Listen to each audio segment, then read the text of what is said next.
बहुत पुराने जमाने की बात है, जब गांव कुची मिट्टी के घरों, बैलगाड़ियों और सरसब्ज खेतों से पहचाने जाते थे।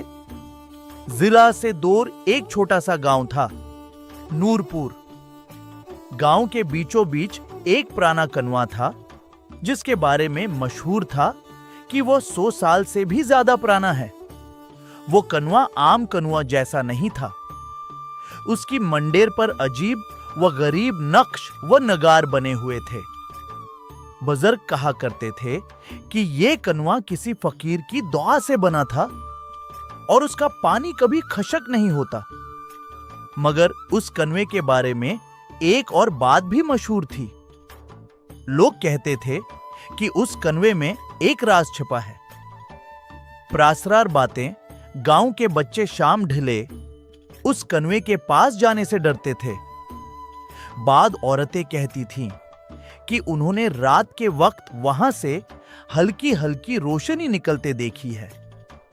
कुछ लोगों का दावी था कि आधी रात को वहां से सरगोशियों की आवाजें आती हैं, मगर किसी ने कभी सच जानने की कोशिश नहीं की। गांव में एक ज़हीन और नड्डर लड़का रहता था। उसका नाम हमजा था।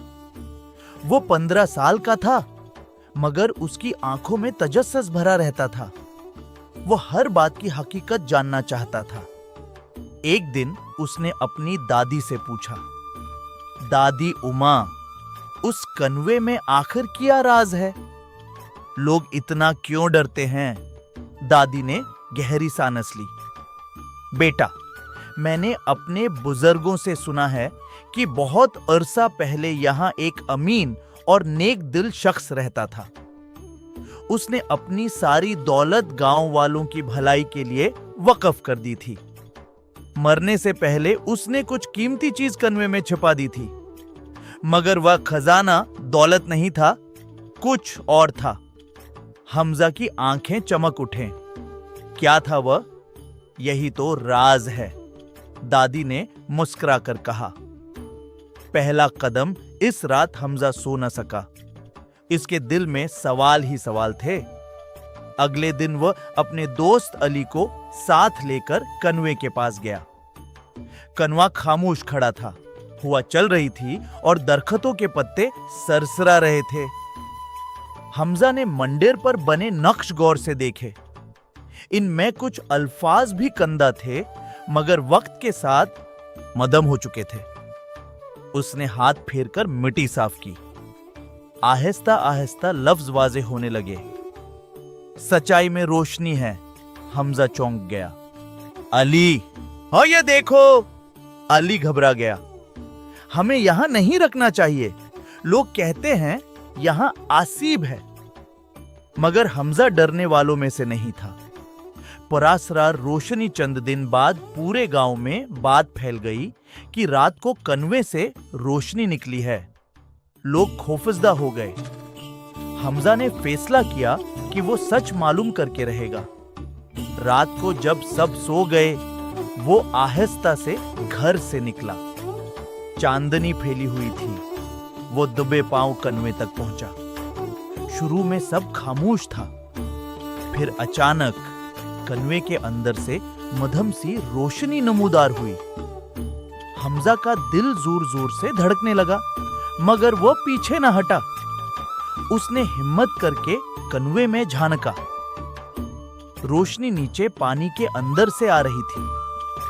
उसी लम्हे उसे एक अजीब सी आवाज सुनाई दी, जैसे कोई कह रहा हो, सच तलाश करो। हमजा के रोंगटे खड़े हो गए। पोशीदा रास्ता अगले दिन हमजा ने कनवे का बारीक बिनी से जायजा लिया। उसे मंडेर के नीचे एक ढीला पत्थर नजर आया। जब उसने उसे हटाया तो अंदर एक छोटा सा सुराख था। वो फौरन समझ गया, ये कोई आम कनवा नहीं। उसने गांव के एक बुजुर्ग बाबा करीम को आत्माद में लिया। बाबा करीम समझदार और बहादुर आदमी थे। दोनों ने मिलकर कनवे का पानी आर्जी तौर पर निकालने का इंतजाम किया। जब पानी नीचे गया तो हैरान कुन मंजर सामने आया। कन्वे की दीवार में एक खुफिया दरवाजा था। यही गांव वाले हैरान रह गए।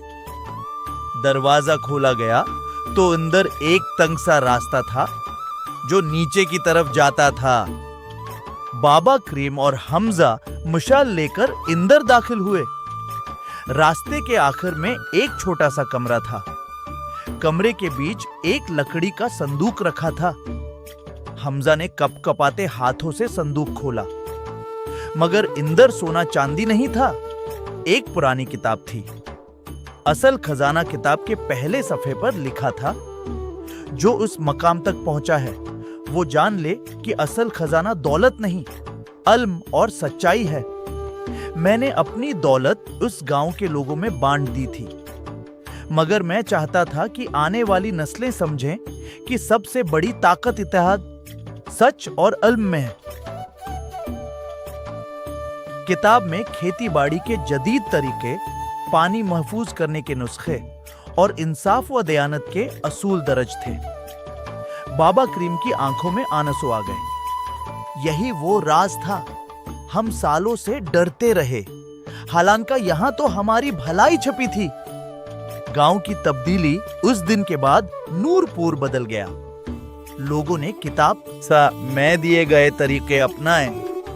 खेत ज्यादा सरसब्ज होने लगे। पानी की कुल्त खत्म हो गई। लोग आपस में झगड़ना छोड़